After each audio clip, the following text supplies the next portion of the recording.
રોજ તળાજા વિધાનસભા નીચે આવતા અલંગ જિલ્લા પંચાયતની ગુજરાત જોડો જનસભા આમ આદમી પાર્ટી દ્વારા આયોજન હતું અને એમાં અમારા વડીલ અને માર્ગદર્શક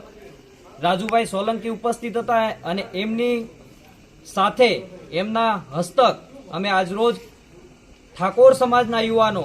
સમગ્ર આ વિસ્તારના કોળી અને ઠાકોર સમાજના યુવાનો મોટી સંખ્યામાં આમ આદમી પાર્ટી જોઈન્ટ કરી છે। સાથે સાથે આજ રોજ આમ આદમી પાર્ટી જોઈન્ટ કરવા માટે કારણ કે જે આઝાદીના 79 વર્ષથી જે કોળી અને ઠાકોર સમાજને જે ભાજપ અને કોંગ્રેસ તરફથી યોગ્ય ન્યાય નથી મળ્યો એના અનુસંધાને અને ડેમોક્રેસી બસાવવા માટે આજ રોજ અમે મોટી સંખ્યામાં યુવાનો જોડાણા છીએ। સાથે સાથે સમગ્ર ગુજરાતમાં આવનારા સમયમાં મોટી સંખ્યામાં કોળી અને ઠાકોર સમાજના યુવાનો પણ આવનારા સમયમાં આમ આદમી પાર્ટી જોઈન્ટ કરવાના છે।